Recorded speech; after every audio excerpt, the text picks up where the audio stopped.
All right, so thank you again for joining today's webinar brought to you by Public Spend Forum in partnership with NIGP. I'm going to go ahead and pass it over to Ash Bedi of Public Spend Forum. Ash?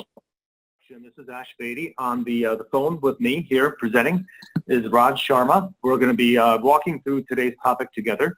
And let me just do a quick audio check. Can you guys hear me, Raj and Yanita? Yes, we're good. Okay, good. Let's go on to slide number 3. As many of you might already know, this webinar is part of the series. The series itself is focused on helping chief procurement officers and acquisition executives understand the key skills and gaps of the public procurement workforce. About a month ago, we held the first webinar in the series. That webinar was focused on answering the question, what are the critical skills that a public procurement workforce needs to have? And if you missed that, we have a replay on our website at publicspendforum.net. On today's webinar, we're going to pick up where we left off. We're going to build on the public procurement competency model that Public Spend Forum has developed in collaboration with leaders, experts, and associations within public procurement. And we're going to today answer the question, how do we best align those critical competencies that we've identified against the key roles in public procurement? And obviously, as part of that, we'll answer what are the key roles in public procurement. And this is all with a goal toward helping chief procurement officers and procurement leaders deploy the competencies within your organizations. So that's the focus of today's webinar. And we will also have today's webinar available as a replay, and we'll send out the materials as well, just like we did last time. We'll also tee up additional webinars in this series based on what's of most interest to all of you in terms of which areas we want to take a deeper dive in, be it a case study on today's topic, or be it other updates that we can build on and keep this topic going. Slide 4. Great. Our goals for today. So 3 things. 1, I will briefly review the public procurement competency model developed by PSF. In addition to that, we're going to carry this conversation forward and focus on what are the common roles in public procurement and how do we align the roles with competencies so that we can actually come up with some pragmatic way of thinking about how to deploy the competencies within our respective procurement departments. So those are the 3 goals for today. Before we dive into today's topic, I'd like to ask Raj to make a couple of brief comments about Public Spend Forum and also talk briefly about how we got to where we are today with respect to how we developed the PSF Public Procurement Competency Model and how we are continuing to engage with leaders and experts across the public sector in developing the alignment between roles and competencies. Raj? Sure. Thanks, Ash. Hello, everyone. Welcome. We see that we have quite a substantial audience today, so thank you for taking the time. My name is Raj Sharma. In case you don't know me, I'm the chairman and CEO of Public Spend Forum. By the way, there might be some people that are having trouble hearing. I think some will work through that. I'm guessing our audio is working okay. Sorry about the difficulty as well. This is the wonders of technology. Sometimes it works, hopefully most times it works, and sometimes it doesn't. Having said all of that, let me just tell you a little bit about Public Spend Forum, just 1 minute. In case you don't know, Public Spend Forum is a market intelligence and best practice platform. Really, we're providing supplier market intelligence data. You'll be hearing more about that. Some of the best practice topics where we're going deep and really trying to inform frameworks and models that can be used universally by all levels of government and internationally. So workforce is one of those areas. The other 2 areas are around measurement and procurement technology. And you can find all those resources on our site. And then also we have a large community. We've engaged with over 17,000 people in the past year. So please join us, register, and engage with all those great people that are on our network.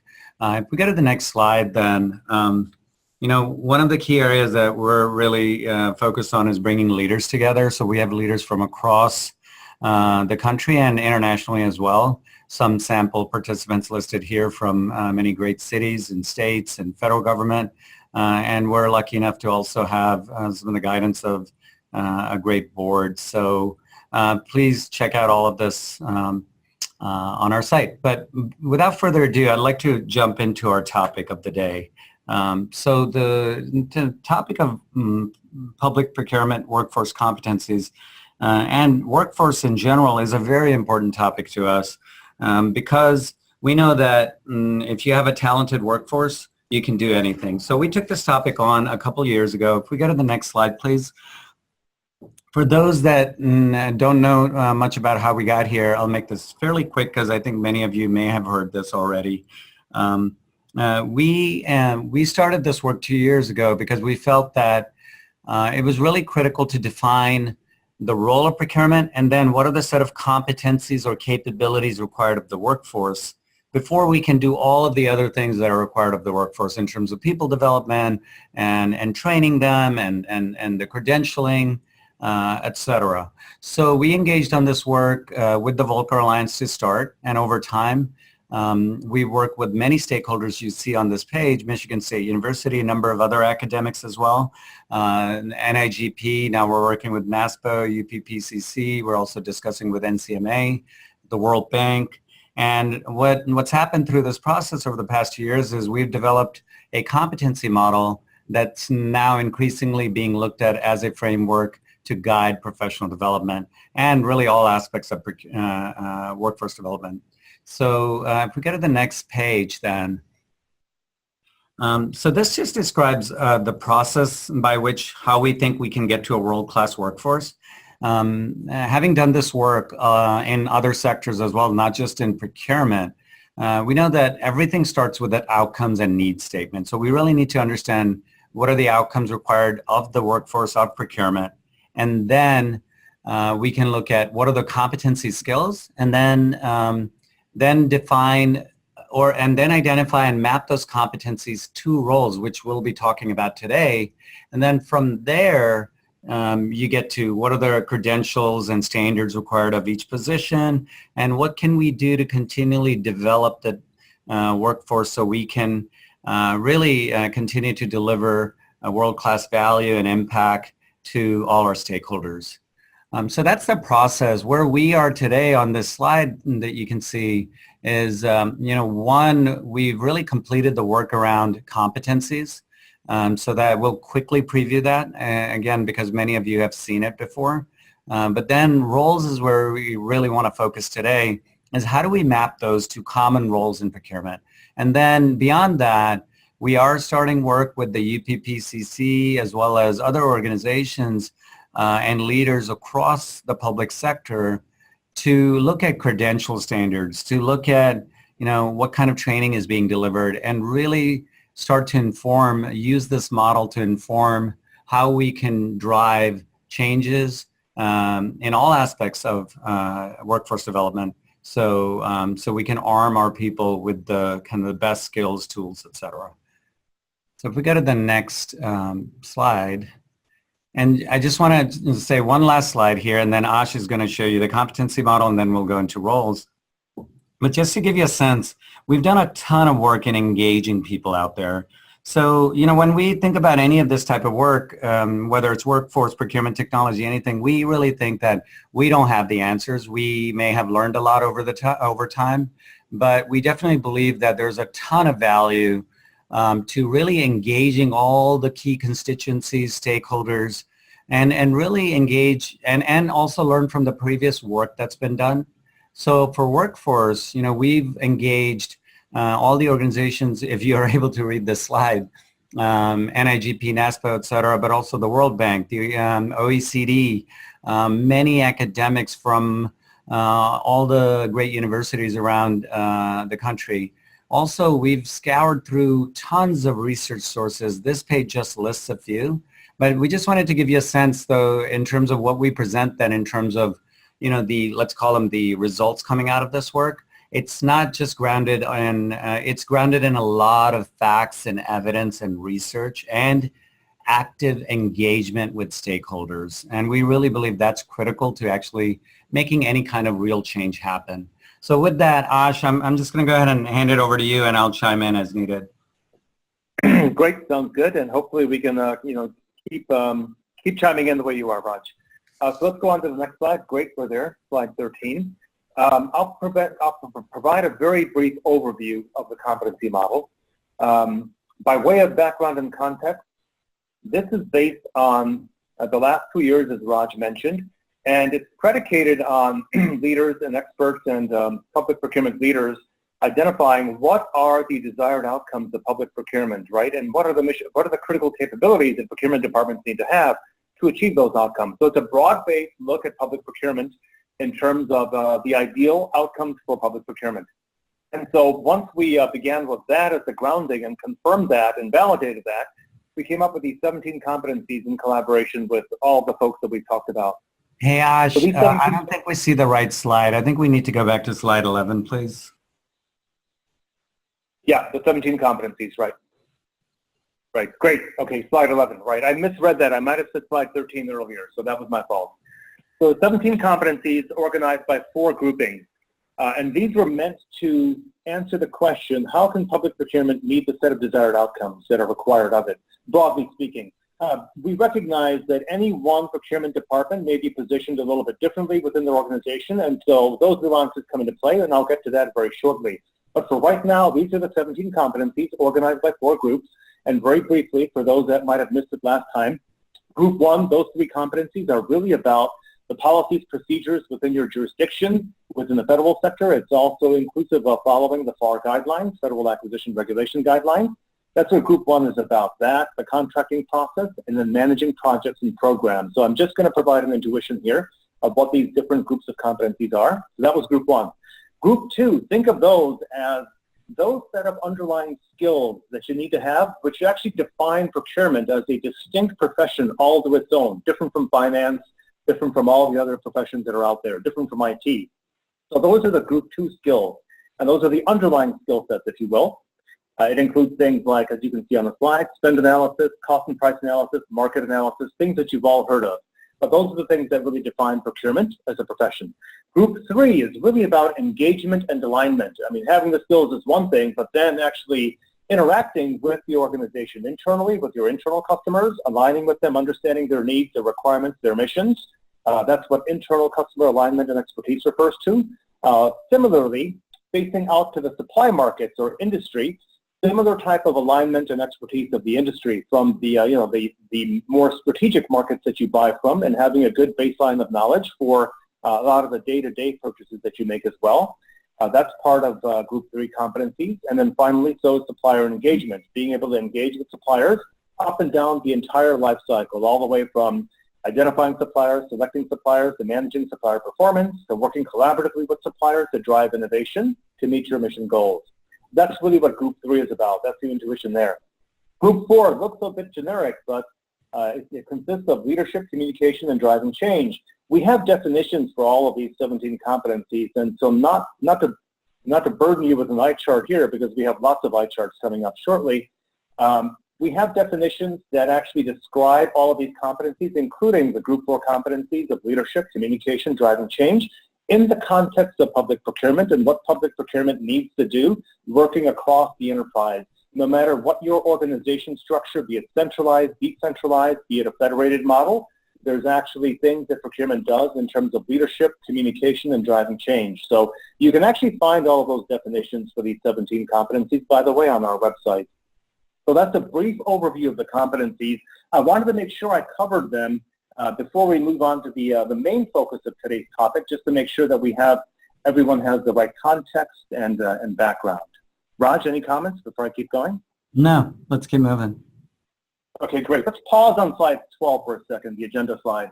So I just talked about the 17 competencies and how these are the critical competencies in public procurement. We've actually spent quite a bit of time, the last couple of years actually, getting to this point in refining that competency model and gravitating on those 17 competencies that are critical, by and large, for public procurement.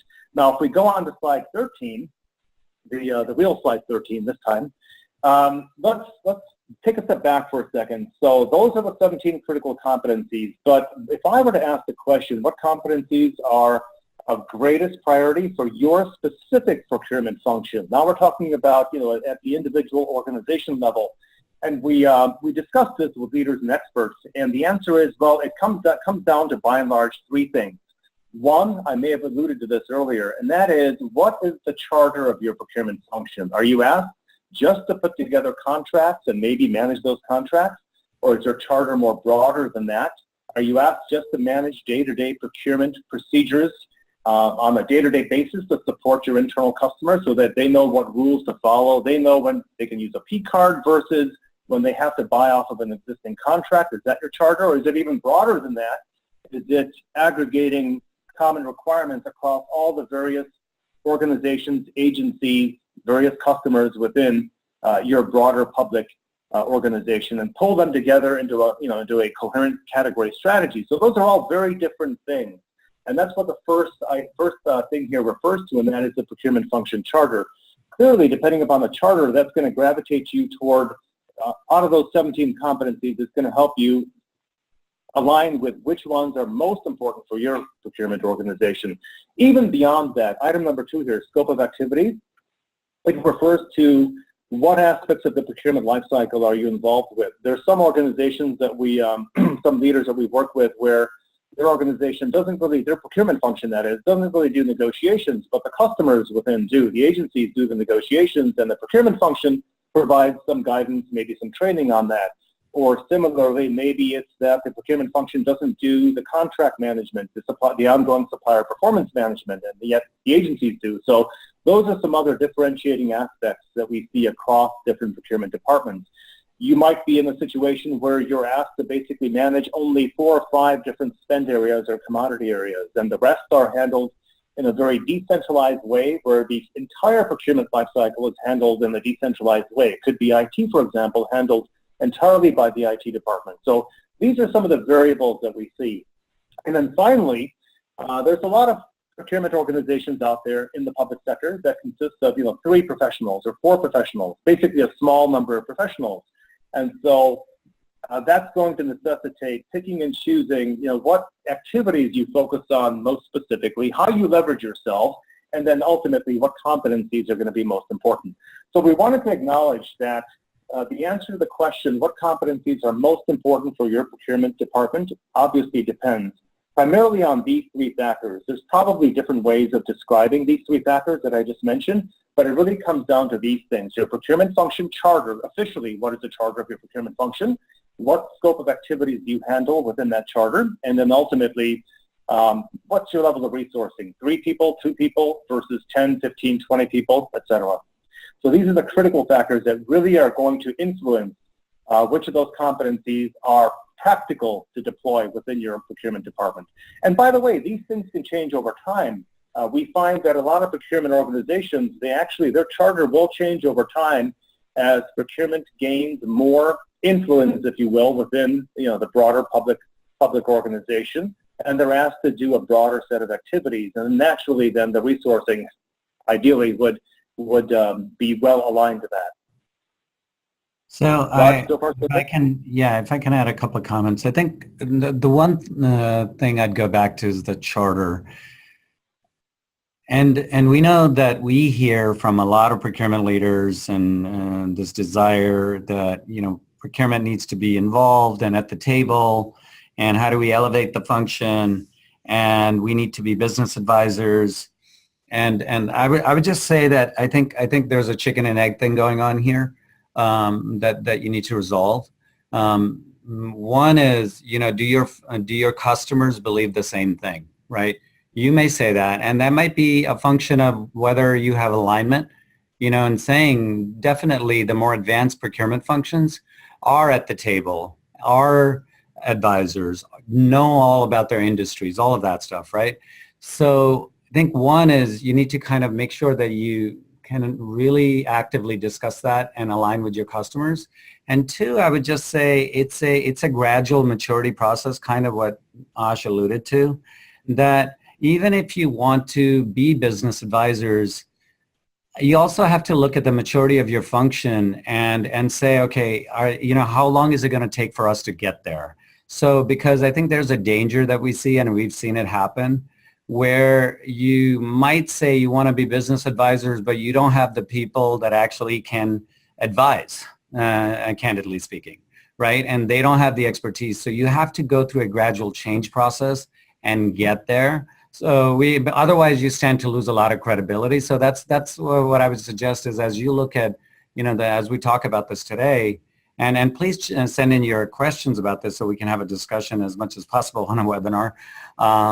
But really the charter and the maturity level is really critical. And then you can prioritize kind of those competencies and how you develop them to gradually move up the maturity curve for your organization.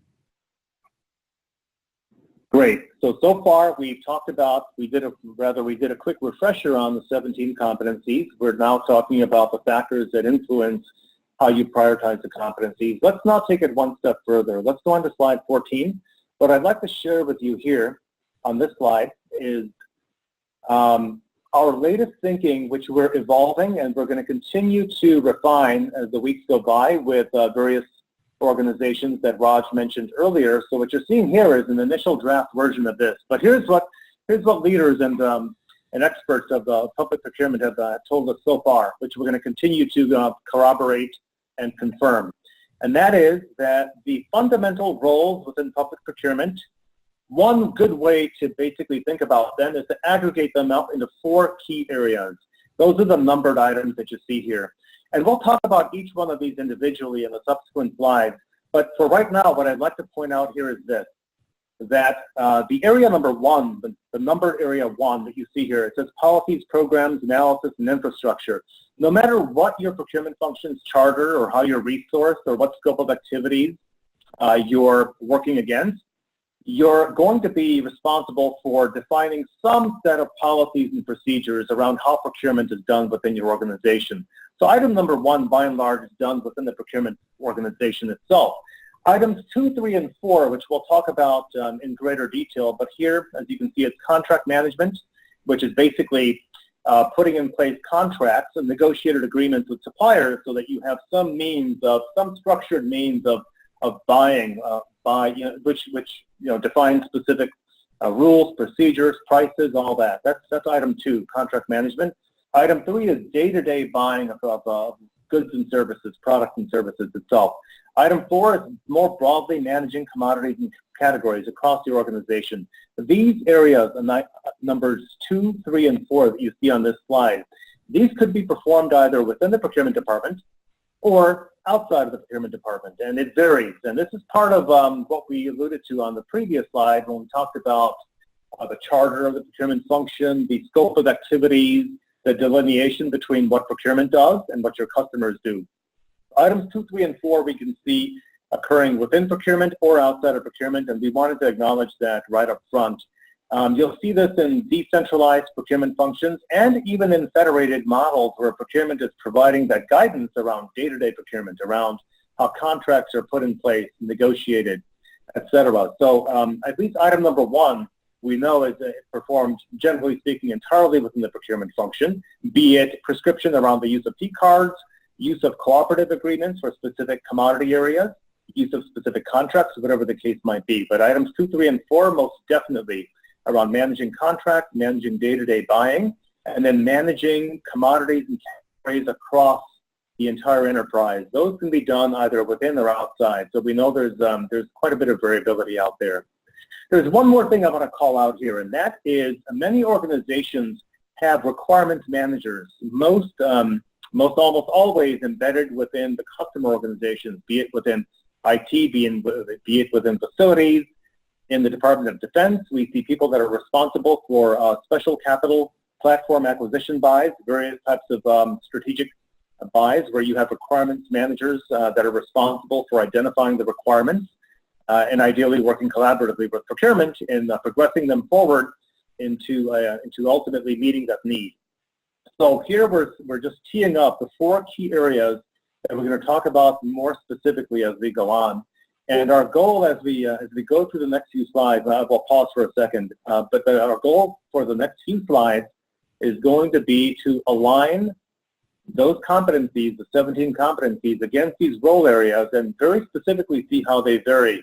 One of the key themes that we see, that we're going to see pop up, is that not every single person, professional within public procurement needs to be good at those 17 competencies. It's going to vary pretty pretty considerably by role area and by specific role. And you'll see what I mean by that in just a moment. Raj, any comments? No, I think we can continue. Okay, great.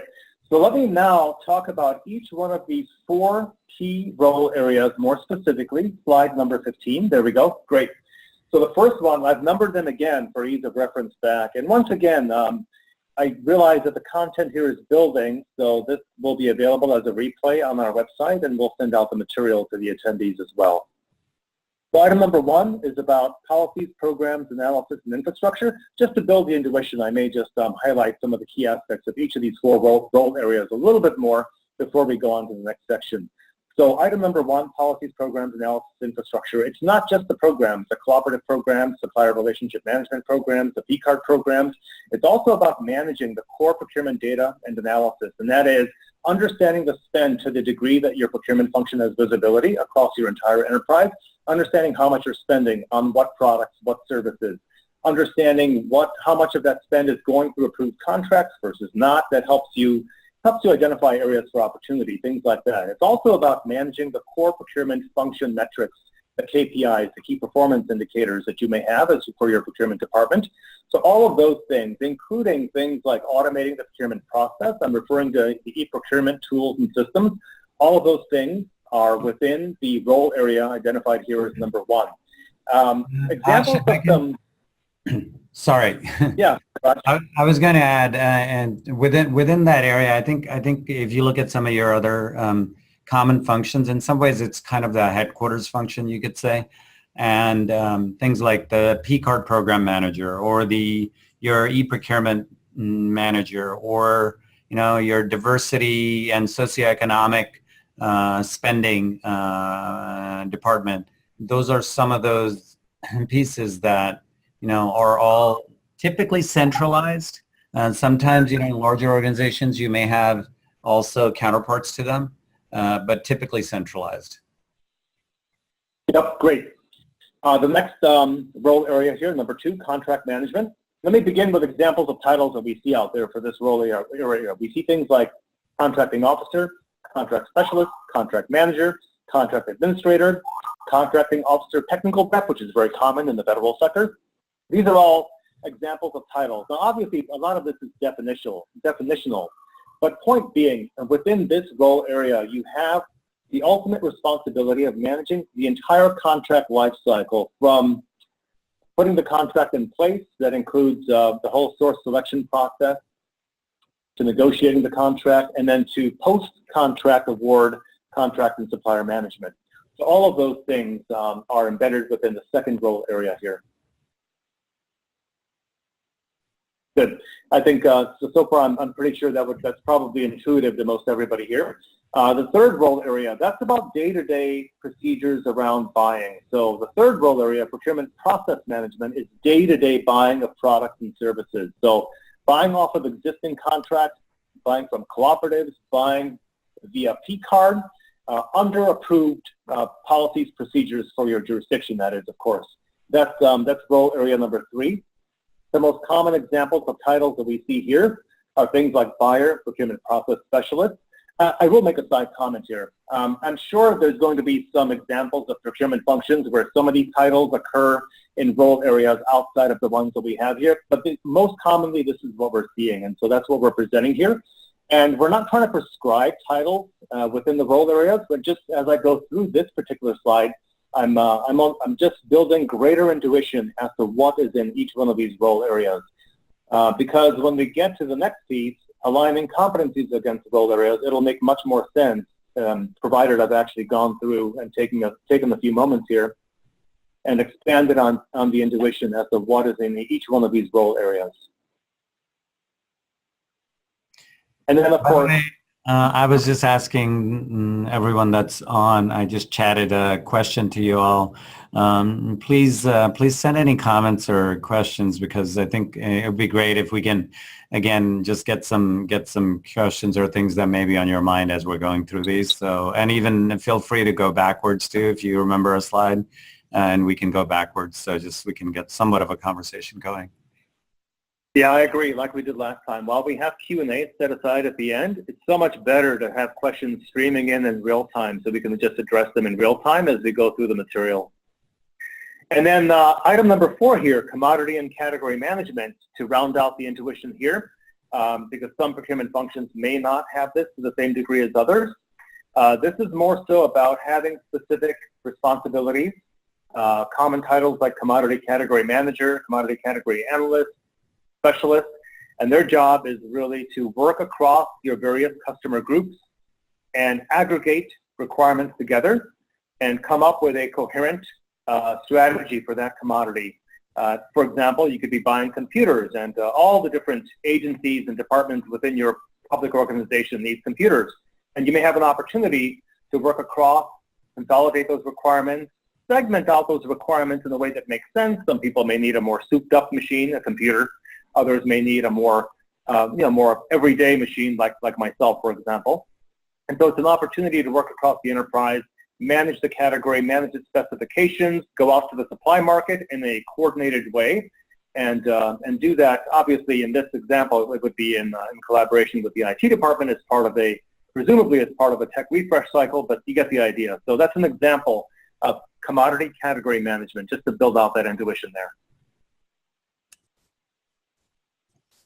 So, yeah. Sorry, go ahead and continue, Ash. If I just had a couple of comments, but I'll wait. Okay. The suspense is building as to what those comments might be, but that's okay.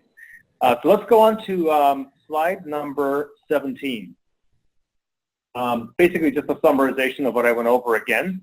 What I'd like to do now is for each of these role areas, I'm going to, before we go to the next slide, before we go to slide 18, I'm just going to tell you what's coming your way.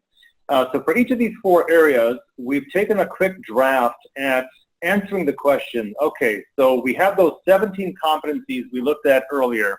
For each of these role areas, what are the most important competencies? Which ones pop the most? Obviously, all 17 competencies are important for public procurement, but ultimately, as you look within your procurement department, not everyone needs to be good at everything. It's natural to have roles which emphasize certain competencies more than others. So with that as the prelude, let's go on to slide number 18. And slide number 18, again, has those numbered role areas to the far left, those black circles that you see, numbers 1, 2, 3, and 4. And I realize this is the eye chart that I'd mentioned earlier, and I realize it's an eye chart. What this is meant to visually just tell you is just at a moment's glance, even if you didn't read specifically across to see which are the 17 competencies, the darkest green means most critical for that one role area. So looking across the rows, wherever you see a very dark green, that's the most critical competency for that role area. The lighter green means, of course, you need to have some degree of strong proficiency there. And of course, the yellow doesn't mean unimportant. It means some basic level of proficiency. And you'll see that varies quite a bit across the different role areas. Now, we're doing this chart just at the role area. You can imagine that when you drill down into those specific roles or titles, examples of which I showed a couple of slides ago, it's going to vary even more. And then add on to that the dimension of career progression from an entry-level person, say a contract specialist, to a more seasoned contracting officer. You're going to have a natural career progression there as well. But without going that far into it, what we wanted to do here is just highlight a few things. Ash, first is the theme that Sorry to interrupt. I think there are a couple of questions I think before we dive in here, we may want to go back to. So I think if we go back 2 slides, sorry, one more, where we have the roles. Yes, there. So I think one question came in from Richard Pennington. Hi, Richard. So I'll just read it. So are the traditional procurement functions, example, selection of IFB and RFP, price and cost analysis, RFP negotiation, evaluation methodologies, debriefing, all in the contract management role? I would say yes, Richard, but this is where I think we're going to go deeper to parse this out and see what we're seeing deeper in terms of are some of these roles being parsed out, especially in larger organizations and for more complex buys where you have, for instance, $1 billion buy, sometimes in the Department of Defense, or even $100 million buy, not a very small amount. Ash, I don't know if you have a different answer, but I do believe they're generally, for the most part, embedded within the contract management role. Some procurement departments that have the role area number 4 that we see here, commodity category management, most definitely those professionals within public procurement would also be taking on those activities. We've also, and so I agree with everything Raj said, but not all procurement functions have that role area number 4. It's actually less common than it is more common. But then also, I'll caveat the whole thing. Based on observation alone is why I'm caveating it. We do see some variation. So some organizations may simply just call it a buyer or a procurement specialist that's responsible for the source selection, the RFP, the various analyses that we just talked about as well. But by and large, if you wanted to organize your procurement function based on these role areas, then role area number 2 is where you would have it. And if you had role area number 4, you would have it there as well. Yeah, I think, Ash, that's a great point, and thanks for pointing that out as well, because I think what you see is commodity category management as government procurement especially gets more mature, there's more and more alignment towards by categories. And then you have that function where you're aggregating all your buys, right? You're looking across the organization and you're looking at all the individual transactions that may happen and looking at how do we do it better. And then those functions, when you do set up more, let's call them enterprise-wide agreements, or that can be used by more than just one individual organization, you do have to still go through the whole process of negotiation, requirements, and so that happens at the commodity category level. But then the contract management, where that isn't there, to Ash's point, those functions aren't there. It's happening within contract management, or it happens definitely when there might be very large buys within contract management. So you might have a contracting officer, for instance, on a very large program, say for an ERP system, or for a major weapons program. So you would have all of those things potentially being managed through that process as well. I don't know. Please provide any other comments if you disagree, or we'll read them out loud. Or if you have anything to add, we'll read those out here.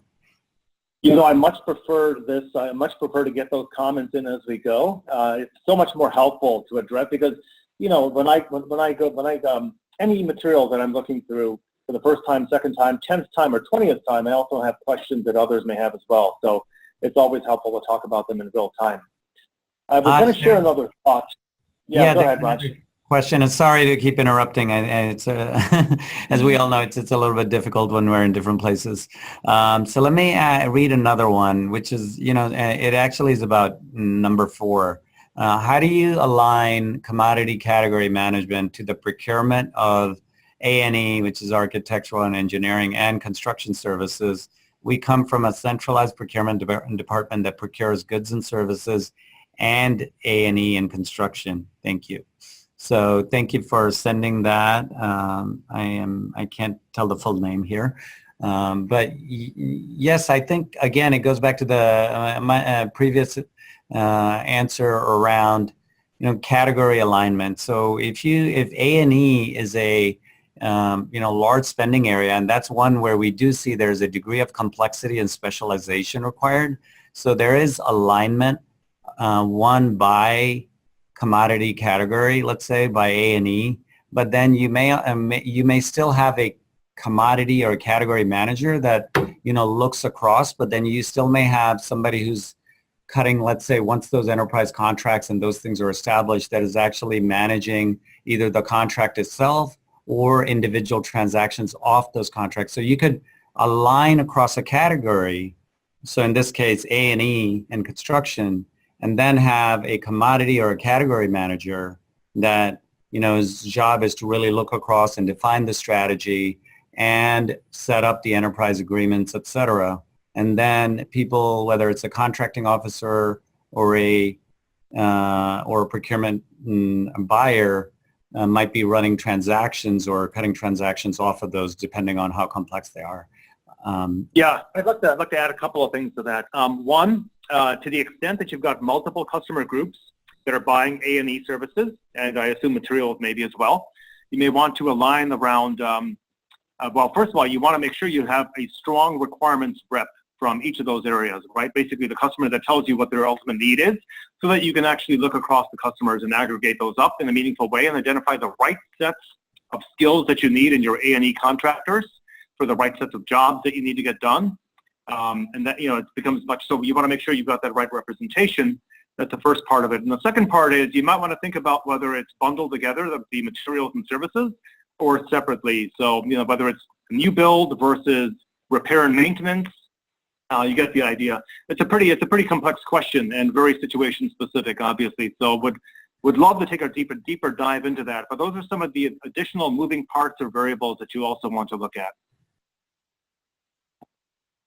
This is great, by the way, and please send, as you see, we're monitoring these questions and comments, so please, chime in and we'll read it out loud over here as we go.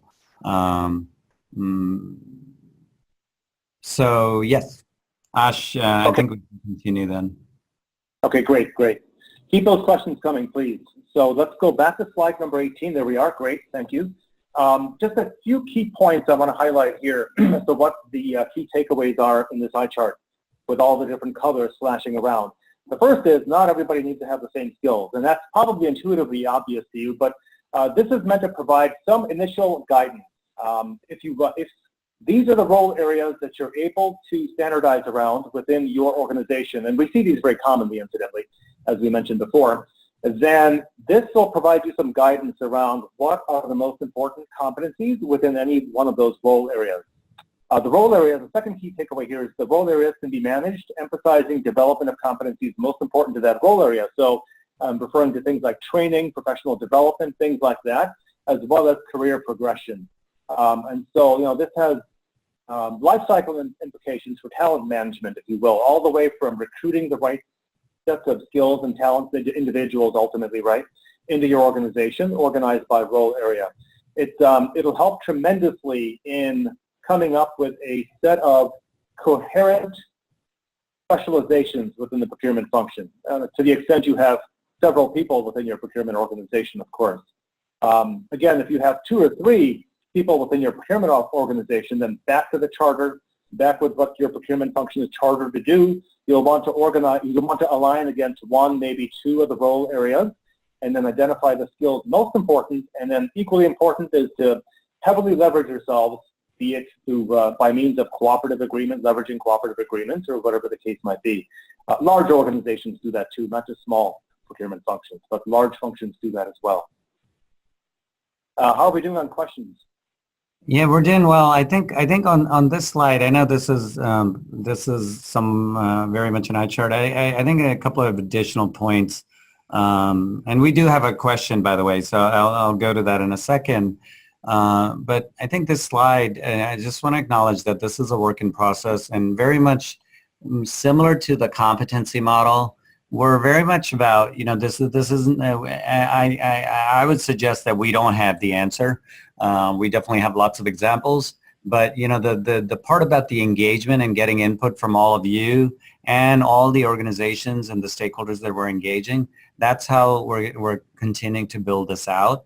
In terms of what competencies really matter. But I do think that one thing we've been very, very adamant about since the beginning of this work for the past 2 years is that no single person can be a master of all trades. I think we would all agree with that. And all of us have a very limited span, no matter how smart we may be, ability to be really good at one thing, right? And so I think that's the general philosophy here, and that's what we also see in world-class organizations and also competency models and these types of things, not just in procurement, but in other functions as well. That, one, we have a very short list of requirements, let's say. In this case, those requirements would be competencies. And even within those are prioritized to say, what are the 2, 3, 4, maybe 5 things that are the most important? And that's how you want to build both your kind of your position description, you want to build your training requirements, you want to make sure that those people are highly skilled at those areas. So this chart and some of the thinking beyond that, is really critical. And that's where we see the biggest gap in having looked at public procurement models and workforce models, is that it seems to us that sometimes everything is important and everybody is required to know everything. And that's one of the issues that we have right now in public procurement. We have a lot of smart people in the public workforce, right? In the public sector workforce. But the issue is that we're asking them to do too many things and be a master of all trades. And if we continue down that path, we will never have a real strong organizational workforce. It's not because we don't have good people. I would say it's because of the model that we're using and that's really more the culprit than the quality of the people a lot of times. So I think it's too quick. A lot of times we hear, people don't have the right skills, et cetera. But it's also our job to make sure we align those people in the right way and give them the right tools and skills. So that's just an important point I thought, to make, that I think that's one of the biggest issues that we see in a lot of the organizational workforce models that we've looked at. Yeah, absolutely. And by way of parallel, by way of analogy, more tangible than analogy, by way of parallel, look at your IT departments. You have specializations within IT. Same thing with your HR departments, with finance departments, right? So procurement is no different. And so this is a direct parallel. So we can't have one size fits all, like one individual. Every individual in public procurement needs to be good at all competencies. That's impractical. Yes, and I think that those are great examples, Ash. I think IT is a good one, right? Like, they're very specialized expertise in different areas, right? You might have a cyber expert, you might have a network engineer, so and they don't necessarily know everything. I do want to go to a couple of questions here. So Dr. Gordon is on, Stephen Gordon, whom many of you may know. Thank you for being on. And question here is, would it be accurate to define procurement maturity as the extent to which procurement aligns with and supports enterprise? Stephen, I would say this is not a simple question, as you say. Please forgive the simple question. It's a great question. At least I don't think there's one definition of maturity. That's one thing I would say. I think similar to what we said at the beginning, that every organization, you may have different needs in terms of what procurement needs to be able to do. And so in very small organizations, it might be that we may outsource, and use co-ops and other things that really help us. And then the maturity really becomes about, how do we really engage and utilize those resources and coordinate and also align the organization to use those. Whereas in, federated or very decentralized models, where you have to, let's say there are a lot of common buys, and there's a value to really bringing that spending together through category management, commodity management. Then, there's a certain set of maturity that needs to happen to both have spend visibility, for instance, across all of these areas of spending across the entire very decentralized organization, and then also be able to, manage and bring together stakeholders that want to actually buy together and work together. And that's a very complex skill, as we know. So I think the maturity isn't necessarily about, can we support the entire enterprise? It depends on the model. At least that's my definition of it, Stephen, and you may have a different one. Ash, I don't know if you have a different answer to that. No, I think it's great. I'll just add to that as the procurement function's influence grows, and now influence, what does that mean? Right now, it's almost like talking about maturity. It could be by way of design meaning the charter of the procurement function. It could be by other means as well, right? Basically by taking small steps and expanding the role. But that, by and large, occurs in concert with working with the most senior leadership within your organization. And proving out that there's greater value to be had by coordinating procurement across the entire enterprise. And then, of course, deploying the right sets of talent and the right roles within the procurement function to achieve those expanded mission requirements for procurement. So all of those things, I think, go hand in hand with, describing procurement as having greater influence or greater impact throughout the organization. No, that's a great point. I think we also have another comment here. And Richard, if you can just clarify for me, the Richard Pennington, again, many of you know him, and lots of great work he's written about and articles. So if you haven't, please look him up. Along the lines of what we just said, I think Richard is alluding to my comments on, that nobody can be a master of all trades. He writes, I am surprised to see basic proficiency throughout stakeholder engagement in role 1. I think he's referring to this slide that's on right now, and basic proficiency. And Richard, I'm curious if you could write back a comment. Do you think it should be higher? I think, again, this is a work in process, and this is absolutely the kind of feedback and engagement and workshops we'll be doing to work on this. But I could definitely see, especially in some things, that this is, and that some of it requires higher proficiency. For instance, if you take a e-procurement and a procurement technology program and you have a program manager on that, that's probably going to require a significant level of stakeholder engagement. So I think I just saw, Richard, you said higher proficiency, especially in an internal customer alignment. So I think what I'm saying is it seems like we're kind of saying the same thing here.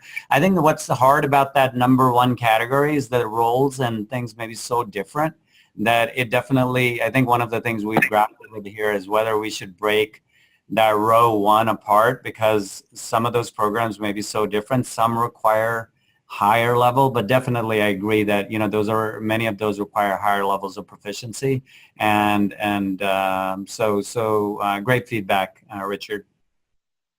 Yeah, I agree. And in a side comment, we're dealing with 2 dimensions of definitions here. The first dimension of definition is what does basic proficiency mean versus strong proficiency versus critical proficiency, and the second, of course, is the definition of the 17 competencies. This is very much a work in progress. If we dig into some of the definitions, we might find that given the needs of role area number 1, the way we've defined leadership, communication, and driving change might cover it, whereas the hardcore, intimate knowledge of the customer needs, customer mission, focused on the IT customer, focused on the facilities customer, etc., may very well be captured under role number 2, contract management, role number 4, but back to Raj's point, maybe there's an opportunity to break out role number 1 into 2 roles. So all of these things are very relevant to us. This is a great example of this being a work in progress. We may consider breaking out the roles. Of course, we're going to present the definitions in the next go-round as well, especially as it pertains to the proficiency requirements. But yeah, these are great points of discussion. Raj, I was thinking we just open up a audio line for Richard. No, I'm kidding. No, we should. Hopefully Zoom offers that, and I think that would be great, by the way. And I'll just make a plug, by the way, for all those that are interested. We are going to do a meeting, as Ash mentioned, where we can more have a conference type meeting, a video meeting, where you can actually we can have more of an active dialogue. So you don't have to wait for us to read these comments, and we can have that. So please look out for that. But I think, Richard just mentioned also, we've used maturity several times, and whether we've considered Carnegie Mellon's capability maturity matrix. I can't say we have, Richard, so we'll definitely look into that. I think we've looked at it more and based on a lot of the expertise and kind of having guided a lot of organizations over past 20 years on kind of the maturity curve and how do you look at organizational maturity that happens. But I think definitely we'll look into that and see if we can incorporate some of the thinking there as well. Yeah, I was gonna make a similar point. We've looked at various maturity models that are out there. I think ISM, Institute of Supply Management, which is more so private sector focused, has a maturity model. We've looked at other parallel maturity models, which can help plot your procurement organization as to what level of maturity you're on, which is very closely related with your span of activities and influence throughout the organization. And how many are you involved with all of the spend in terms of the working with internal customers and putting in place contracts as part of the source selection process? Are you actually engaging at the requirements level and helping shape the requirements based on supply market capabilities and other examples of progression down the maturity curve? But those have all actually been helpful to us, and that's actually, if I think back to the Act 17 competencies that we've laid out, the various other maturity models that we looked at were very helpful in getting us to that point. I think I will say one thing, Richard. I have seen that model, and I think I've seen it most commonly used for software capability maturity. I know that's kind of rated, but I think there are some. I just looked it up again, so I cheated. But it does have some principles that can be applied, and I think in some ways the maturity, when we've kind of formally talked about maturity and we can share that information with people, it does have that similar thinking of level 1 through level 4 or level 1 through level 5. So it's very much along those lines. So I think, Ash, I think just to keep things moving here, might want to, so I think this slide here, what you start to see, I just want to make a couple of points. One within contract management, I think if we step away from one, because I think where you see the highest concentration of positions, right? Where are the critical mass of procurement people that are really on a day-to-day basis have the power to drive value and impact, right? And definitely on the one where, organizationally we can align, et cetera. But I would say, where the concentration is obviously within 2 and 3, there's more people coming into 4. Those are organizational changes, and 1 requires that too. But within 2 and 3, contract management especially, I think one of the areas that we'd like to dive into as we move ahead and get your input is, what are those most critical skills? Because the surveys we've done, and we didn't share the data that we have gotten nationally on this, we shared it in the previous webinar, that the biggest issues and deficiencies in skill, or let's call them gaps in skills, are really in the core functional group category, group 2, right? And skills like market analysis is one of the most pronounced ones that we shared last time, if you recall. Contract management, cost and price analysis, and so we see especially those kind of skills as really the skills that are most critical, and where there should be an undue emphasis to make sure that the people that we're putting in contract management roles, for instance, really are masters of those trades. And I think that's the discussion we'd like to have, and then the output you'll see from this is what are those most critical skills that then, rather than saying contract managers need to know everything, these are the 3-4 key things that we need to know. And I intentionally focus on those 2 areas because that's where the critical mass of people are. Okay, great. Before we move on, the next 4 slides, before we flip there, my intention was to go through each of these 4 role areas and talk about, for each of these, the 4 major, we have 4 role areas numbered here, 1 to 4. We also have 4 competency areas. And so it was to go through and maybe have a quick discussion around which competencies pop for the different role areas, that is. So why don't we just move on to slide 19, beginning with the first role area, policy, programs, analysis, and infrastructure. There's a summary of the role area there up on top again. And then down below, all of these slides are a bit dense, I realize, but all of those bullet points that you see there covering the vertical columns, group 1, group 2, group 3, group 4, they're meant to accentuate what aspects of those competencies are most relevant. I'd like to pick up on the dialogue with Richard, where we just left off. Richard made the observation that for this particular role area, policy, programs, analysis, infrastructure, Richard made the comment that stakeholder engagement would be higher. And it may very well be as we continue to refine this. I wanted to call out here what we captured here in terms of this role area For Group 3, let me call your attention to the column that says Group 3. That's the second table that we see here on this slide. Group 3 stakeholder engagement, we've called out working knowledge of organization customers, missions, and goals, and also program-driven and aligned supplier engagement. We've also called out to the right of that, because they may be somewhat related here for this role area. Clearly communicate policy and strategic procurement programs to customers, inform changes to policies, procedures, et cetera, et cetera. But those may or may not capture the relative importance of those competencies for this role area. But again, all we've done here is we've laid out in a customized fashion what are the competency breakdowns that really pop for this role area. The most critical competencies, of course, a summary from the previous color-coded chart, being things like policies and regs, program project management, spend analysis, and of course, leadership and change. And I think, as we move ahead on this, one of the things we'll be doing is convening experts like Richard and Dr. Gordon and others, and really getting them sending a survey, one focus groups and workshops, as well as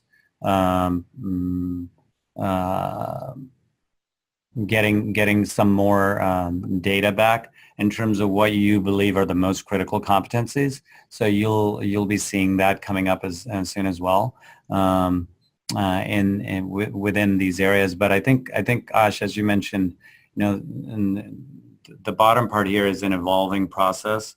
And I think one of the things we've been going through are all the books of knowledge of used by federal, ISM, UPPCC, and then in some way going back and mapping some of this. So, but then also looking at what the gaps are. So not just mapping what's already there, but also looking at what the gaps might be. So within each of these areas. As a side comment, we actually have a kickoff meeting scheduled for this Friday to basically begin the process over the next few weeks or so of reviewing a lot of this material, and that's going to include various stakeholders, right, Raj? Yes.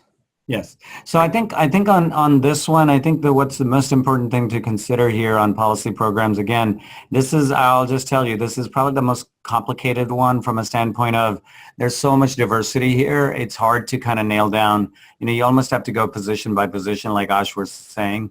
And here you have a lot of diversity. So I think we'll be breaking that down further to really delineate some of those. But our focus, I would say, Vash, if we move to slide 2, or the next one, sorry, slide 20, rural area 2, I think we're intentionally placing more emphasis of our work on areas 2, 3, and maybe even 4 because of the concentration of people that we have, and how can we, really arm them with the right skills and get them the right training tools. Not to say that the other areas aren't important, of course, especially requirements management, as we all know. But we think there's a critical mass here that we can really help fast, and so that's a big part of our focus. But if you look at Ash, do you want to cover this next area?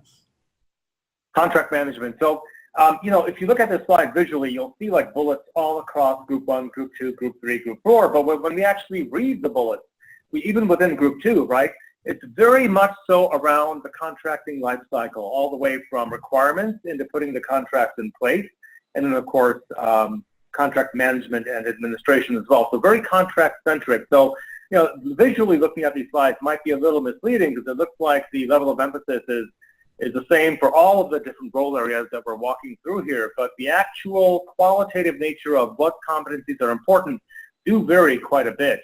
This one, if you look across the Group 1 competency, the Group 2, Group 3, Group 4, you see it's very much tied to the entire contract life cycle from start to finish, and then the ongoing, I shouldn't say finish, the ongoing contract administration and management as well.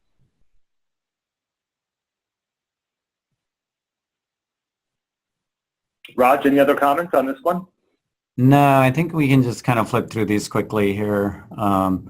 And again, we will provide these back, so so you're able to use and definitely reach out to us with any questions as we continue this work. Yep. Yeah, we'll send these out as a follow-up to today's webinar, either later this week or no later than early next week. And then, of course, in a few weeks, you'll have a hopefully an update to what we're presenting here today. So that's okay. We're on slide number 21 now. Great. Procurement process management. This one visually pops a little bit more. Here you can see that this is about managing the day-to-day procurement process and the policies and the procedures and how to buy what commodity, what category, and at what dollar threshold, things like that. So very heavy on group one, as you can see, procurement policies, procedures. Also on being the steward of the rules-based procurement process, automation, and e-procurement systems. So that's all here within this role area. Within Group 2, the most critical aspect of this role is the skills around how well is the procurement organization aware of and following the established policies and procedures. So it's around managing compliance, doing the analysis, managing the compliance, reporting it out, being able to take corrective action to reach out to stakeholders, close the loop, be it through, moving on to Group 3, be it through stakeholder outreach, trade shows, training, however you can best communicate, connect, interact with your internal customers on a day-to-day basis, and be there for day-to-day procurement issue resolution. And of course, if you were to read the Group 4 competencies that are most important for this role area, it's worth reading out because you'll see that it takes on the flavor of this role. It talks about guidance on procurement process, roles, responsibilities, who does what. I've already mentioned things like training programs and help desk function, meaning procurement help desk, that is. Answering people's questions on how to buy what, at what dollar threshold, what are the rules in case people need clarification on those kinds of things. So that's the flavor of this role area on managing the day-to-day procurement process. Move on? Yes. Great. Role area number 4. Again, this is around commodity and category management. We're looking across the enterprise, working across customers. It could be that, and frankly, it could be that, or it could be working within a very big strategic area within a single customer. Doesn't have to be exactly one or the other. It could be either or. But I think the critical thing about this role area is that this role area is very deep in understanding the market evolving capabilities, the supply market that is, and how supply market-based innovation can best meet user needs. So understanding of the internal customer needs, matching those requirements, actually not matching the requirements, but this is where you're very heavily involved in shaping the requirements so that you can manage the specifications, be it a product that you're buying, be it labor categories for services, matching them most closely to the customer needs, and most importantly, staying on top of what's happening in the supply market to really harness that innovation and bring that to the table before the requirements are complete. That's actually a pivotal part of this particular commodity category area. I'm not going to go into detail on the requirements management one, which generally occurs outside of the procurement function, but it's very similar to that, except that it's working across the enterprise in most cases, and in some cases, working very deeply with internal customers and managing strategic categories that are very big and strategic to the mission. And then, of course, if you read across the different competency areas here from Group 2, I've mentioned a few of those.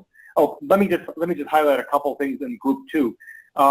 The real heavy emphasis on competencies of value management, meaning being able to articulate to your internal customers the trade-off between cost and specification requirements, right? The way they're defining requirements and what the trade-offs are and how they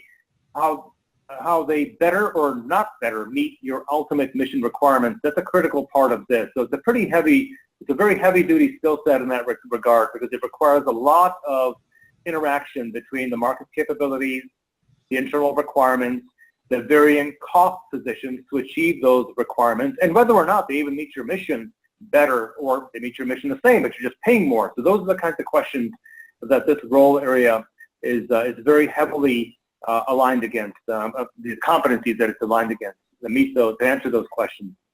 And then, of course, in Group 3 competencies, the stakeholder engagement here is even deeper. It's around deep customer mission expertise as opposed to, basic proficiency and understanding of customer mission expertise. And it's also on the supplier side, it's about harnessing the ongoing supplier innovation management, which I mentioned a moment ago. It's listed here under the Group 3 competencies. Under the Group 4 competencies, similar to contract management, this role area needs to be very good at cross-functional team management. And I've already mentioned things like the ongoing market-based innovation and there's changes that occur in the market that need to be carried through to the internal customers and how they think about requirements and ultimately engaging the supply market to meet mission goals. So all of that is embedded here within some of the competency call-outs.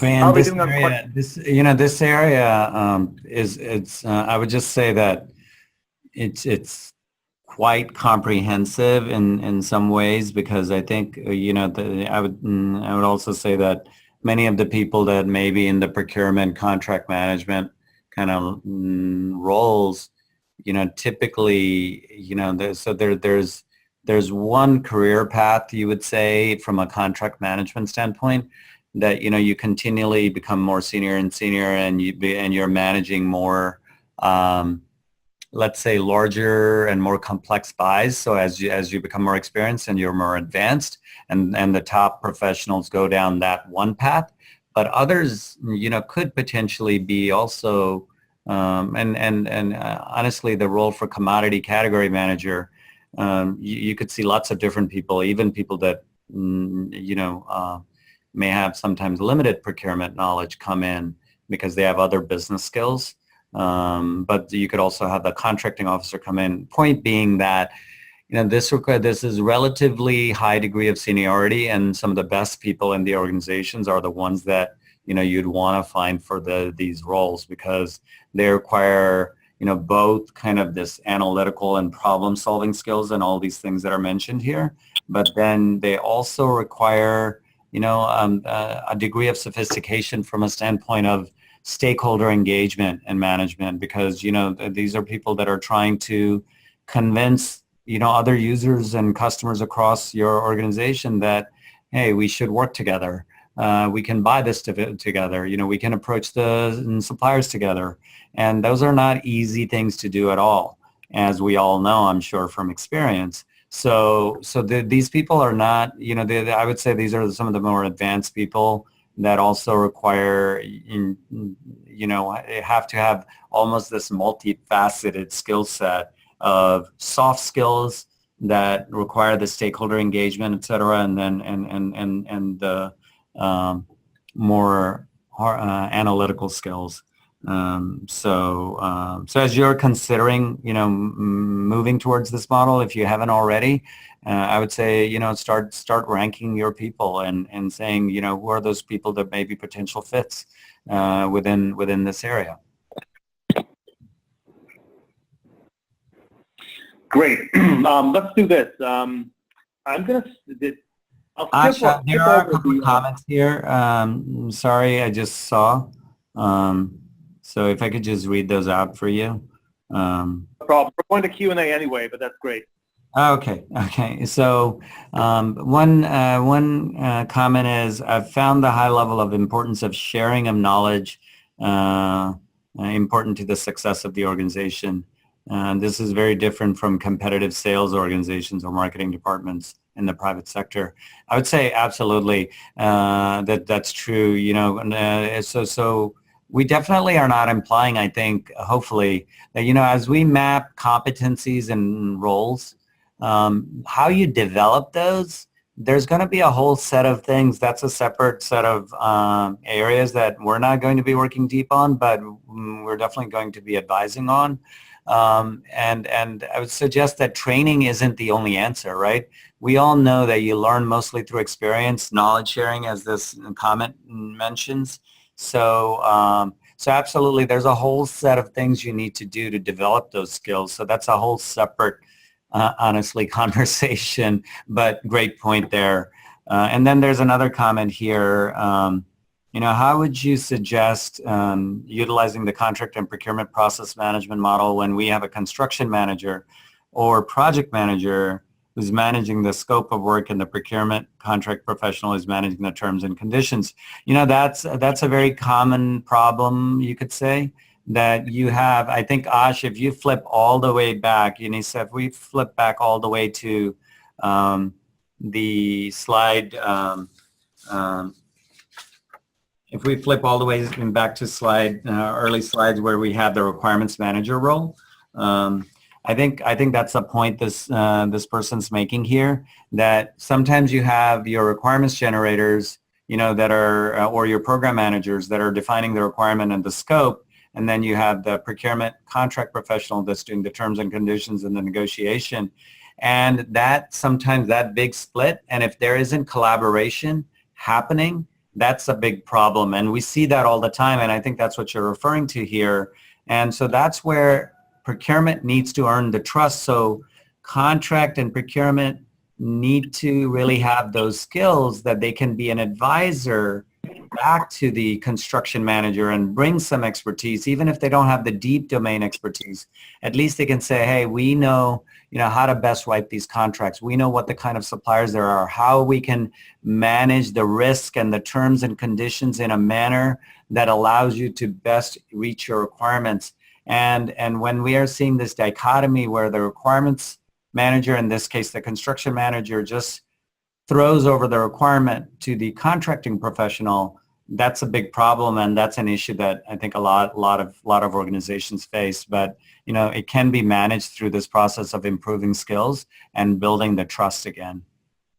Yeah, I'll throw out a couple of things just randomly, not knowing the context. Obviously, a question like that, it's much more helpful to have like a dialogue so I can better understand the context. Oftentimes what we see is that's just the way it's always been done, right? So your customer's always been doing what they've been doing. And so maybe on the next procurement, the next procurement that comes before it happens, hopefully you have visibility into that way before it happens. You lay out a brief little engagement charter, if you will, between procurement and the customer, and lay out additional ways that procurement can add value, and just get them to agree to it at least, right? Say you'll take on doing the following things before the T's and C's are done, for example, or the requirements are finished.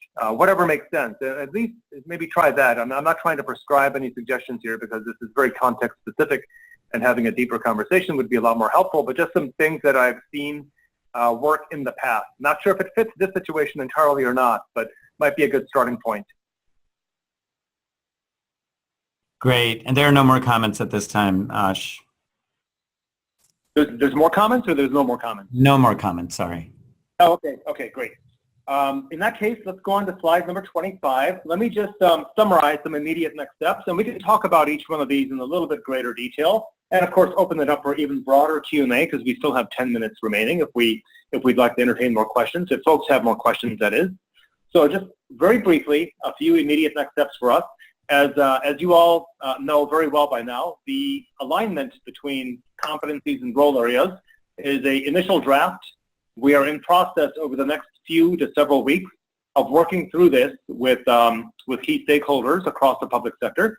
So that first bullet, it's referring to not just that, but we're actually happy to have some follow-up online meetings with a subset of folks that have attended today, and discuss this further for your feedback in parallel to the work that we're doing with the other stakeholders that we've mentioned.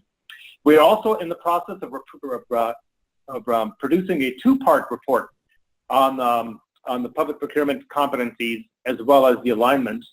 Part one will be a summary of the latest alignment model that the latest competency model, the Public Spend Forum Public Procurement Competency Model that we briefly went over today, as well as the context around it, the survey that we did of over 200 public procurement leaders, and what the leaders identified as the biggest gaps in the 17 competencies. So we'll be publishing that in very, very short order, definitely within the next 2 weeks. That'll be part one of the report. Part two will be published once we've fleshed out further the alignment framework that you all got a sneak preview of today. That's the second bullet. The third one refers to the collaboration that we're doing in support of fleshing out the alignment framework further. And again, we're happy to have even broader discussions with anyone that would like to participate. So just let us know, reach out to us. And then finally, as I mentioned earlier, we'll have a follow-up webinar. Depending upon what the area of interest is greatest in, we'll do one or more follow-up webinars, be it a case study on the alignment framework, most definitely an update of the alignment framework, and some other, not just a static update, but also some more material around that in terms of how it may be used more broadly within the public sector. Raj, anything to add for the next step? Yes, I was just going to add that, when you get our follow-up email with the materials, etc., if you'd like to participate in a more deeper discussion with us where we can have a conversation, please let us know, follow up on that, and let us know. We will be setting up more of a, let's call it a working session / online meeting where we can all have a conversation and talk about this, because this is just the way we do these things. That we believe it's important to really engage. This is, what we're trying to do here is not easy, right? But we also all know that we can have hopefully a massive impact on the entire profession for the future. And so, and that's not going to happen without engagement with all of you. And so we take that very seriously. And so we'd love to get you, in more of an active dialogue with us, and so we can hear more context around some of the comments, questions, and give us, critical feedback, because that's the only way we're going to make this work for all of you and for the profession. Great. Any other questions from any of the attendees?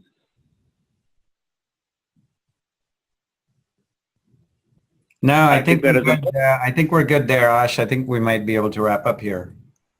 Okay, great. Well, thank you everyone again for attending, and thanks for folks that submitted in questions and comments. Always good to have a broader dialogue than just flipping through a bunch of slides and talking about them that way. So thanks again. Please stay tuned. We will follow up. There'll be a follow-up email which will include the content that we just went over today, and maybe one or two other items. And we look forward to continuing our engagement with you as we proceed down this path. We're very excited to continue down developing this further. So thank you all once again. Have a good one.